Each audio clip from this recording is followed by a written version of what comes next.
Sering kita temukan nama Muhammad bin Sirin dalam kitab-kitab Taurat, khususnya kitab hadis. Ya, tentu demikian, karena beliau merupakan salah satu perawi hadis dari kalangan tabi'in. Bagaimana sosok Muhammad bin Sirin? Mari simak sedikit biografinya. Abu Bakar Muhammad bin Abu Amrah Sirin al-Basri, Maula Sayyidina Anas bin Malik lahir pada 2 tahun akhir masa kekhalifahan Sayyidina Umar bin Al-Khattab. Muhammad bin Sirin dilahirkan tahun 33 H 653 sampai 4 M, meninggal 110 H 729 M. Sosok bapak, sang budak dari pembantunya Rasulullah. Bapaknya Muhammad yaitu Sirin adalah salah satu budak dari daerah Jarjaraya. Tuannya adalah Sayyidina Anas bin Malik, kemudian Sirin memukatabahkan dirinya, membebaskan diri dari perbudakan dengan cara melunasi pembayaran kepada tuan sesuai kesepakatan, seharga 1000 dari hartanya. Lalu Sirin melunasinya sebelum jatuh tempo. Lalu Sayyidina Anas bin Malik mencegahnya untuk mengambil hartanya karena uangnya Sirin sudah melimpah dengan sebab berdagang. Sayyidina Anas ibn Malik ingin mewarisi perbudakannya ke anaknya Sirin yaitu Muhammad. Sirin melaporkan hal tersebut kepada Sayyidina Umar dan kemudian Sayyidina Umar memutuskan untuk menyegerakan pelunasan akad mukatabahnya. Keluarga perawi. Sirin mempunyai 5 anak dan semuanya menjadi perawi hadis, yaitu Muhammad, Anas, Mabat, Hafsah, dan Karimah. Tetapi yang terkenal dan banyak muncul dalam sanad hadis adalah Muhammad, Anas, dan Hafsah. Guru dan murid. Muhammad bin Sirin meriwayatkan hadis dan mengaji dari Sayyidina Abu Hurairah, Imran bin Husain, Abdullah bin Abbas, Adi bin Hatim, Abdullah bin Umar, Abidah al-Salmani, Syurai al-Qadi, Anas bin Malik, dan lainnya. Murid salah satu tabi'in ini antara lain adalah Qatadah, Ayub, Yunus bin Ubaid, Ibnu Aun, Khalid al-Hadza, Hisyam bin Hasan, Auf al-Arabi, Qurrah bin Khalid, Mahdi bin Maimun, Jarir bin Hazim, Abu Hilal Muhammad bin Sulaim, Yazid bin Ibrahim al-Tustari, Uqbah bin Abdullah al-Asyam, Said bin Abi Arubah, Abu Bakar Sulma al-Huzali, Hayyan bin Husain, Syabib bin Syaibah, Sulaiman bin al-Mughirah, dan Hulaid bin Dalam. Penilaian ulama. Hamad bin Zaid berkata, dari Utsman al-Bati yang telah berkata, tidak ada yang lebih alim tentang kada keputusan fikih selain Muhammad bin Sirin. Ibnu Yunus berkata, Ibn Sirin lebih cerdas daripada Al-Hasan al-Basri dalam beberapa perkara.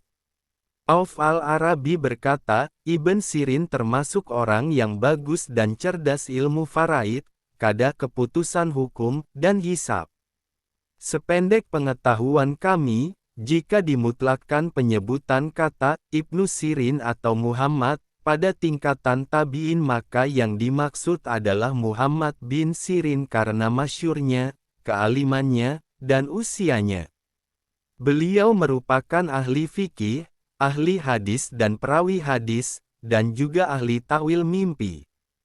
Pesan Muhammad bin Sirin. Beliau pernah berpesan, sungguh ilmu ini ilmu keislaman adalah agama, maka perhatikanlah dari siapa kamu mengambil agamamu ajaran agama.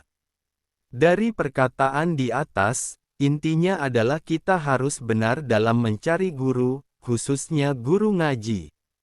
Di antara pelajaran yang dapat dipetik dari sosoknya adalah tidak gengsi dalam belajar meskipun bukan dari keluarga bangsawan atau tokoh. Belajar dan kesuksesan tidak memandang tingkat sosial. Di mana ada kemauan dan semangat, insya Allah ada jalan kemudahan dan kesuksesan. Masih banyak lagi pengetahuan tentang Muhammad bin Sirin. Kami hanya sekedar menerjemahkan dan mengambil sedikit dari isi kitab Siyar A'lam Al-Nubala. Semoga bermanfaat. Ia adalah seorang tabi'in ahli fiqh yang zuhud dan tekun beribadah. Ayahnya, Sirin bekas sahaya Anas bin Malik yang membelinya dari Khalid bin Al-Walid yang menawannya di Ain et-Tamar di gurun pasir Irak dekat Al-Anbar. Muhammad bin Sirin lahir 2 tahun menjelang masa pemerintahan Utsman. Ia sempat bertemu dengan 30 orang sahabat, tetapi tidak pernah melihat Abu Bakar dan Abu Dzar Al-Ghifari. Ia juga tidak mendengar langsung hadits dari Ibnu Abbas atau Abu Darda, atau Imran bin Husain, atau Sayyidah Aisyah. Namun ia meriwayatkan dari beberapa hadis musnad dari Zaid bin Sabit, Anas bin Malik, Abu Hurairah, Hudzaifah bin Al-Yaman dan beberapa lainnya. Di antara orang yang meriwayatkan dari Ibnu Sirin adalah Asy-Sya'bi, Al-Auza'i, Hashim Al-Ahwal, Malik bin Dinar dan Khalid Al-Hadza. Hisyam bin Hisan berkata tentangnya, dia orang paling jujur yang pernah aku jumpai. Abu Awanah menambahkan, aku pernah melihat Ibnu Sirin dan tak seorang pun melihatnya tanpa sedang berzikir kepada Allah Ta'ala. Dan komentarnya Abu Sa'ad adalah, dia dipercaya memang teguh amanat, tinggi kedudukannya dan banyak ilmunya. Beliau seorang imam dari para tabi'in yang bernama Muhammad bin Sirin Al-Ansori. Abu Bakar bin Abi Umrah Al-Basri rahimahullah, perawakannya pendek, besar perutnya, pandai berhemat, banyak canda dan tawa. Muhammad bin Sirin adalah seorang ahli fikih dan banyak meriwayatkan hadits.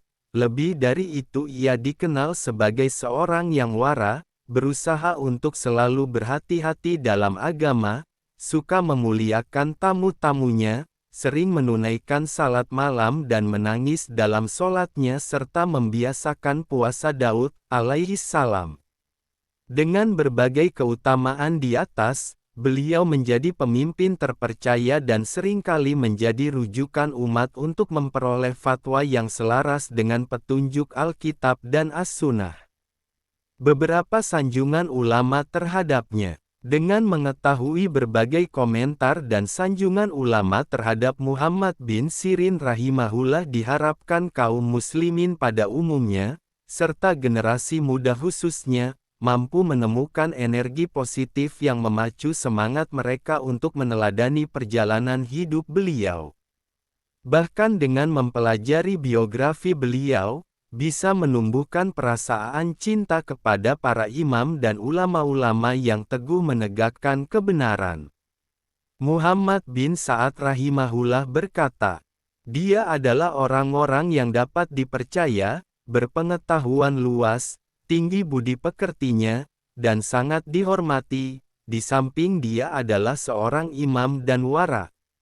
Selain itu dia adalah orang yang mempunyai tekad yang besar untuk menuntut ilmu. Syari Tabaqat Ibnu Sa'ad 7/193. Dari Utsman Al-Bati rahimahullah berkata, tidak ada seorang pun yang berasal dari Basrah yang lebih tahu tentang kehakiman hukum daripada Ibnu Sirin.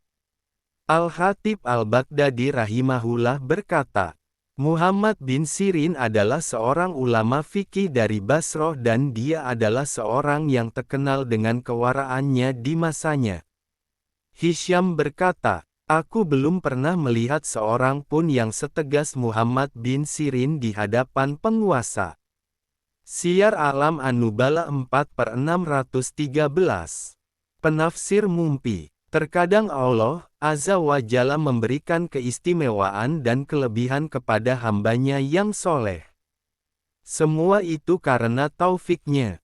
Dari Ibnu Mubarak bin Yazid Al-Basri rahimahullah berkata, seorang lelaki berkata kepada Ibnu Sirin, aku bermimpi seolah-olah diriku terbang di antara langit dan bumi. Ibnu Sirin berkata, kamu adalah lelaki yang banyak keinginannya. Hiya Aulia 2/278. Dan Abu Qolabah rahimahullah berkata, Sesungguhnya seorang lelaki berkata kepada Abu Bakar, "Aku bermimpi seolah-olah aku kencing dengan mengeluarkan darah." Kemudian Abu Bakar, Muhammad bin Sirin, berkata, "Apakah kamu menjima istrimu dalam keadaan haid?" Orang itu menjawab, "Ya." Dia berkata, "Takutlah kepada Allah dan jangan kamu mengulanginya." Hiya Al-Auliya 2/227. Itulah beberapa tafsir mimpi yang dikemukakan oleh Muhammad bin Sirin rahimahullah ketika beberapa orang meminta pendapatnya tentang keanehan mimpi-mimpi mereka. Wallahu a'lam bishawab.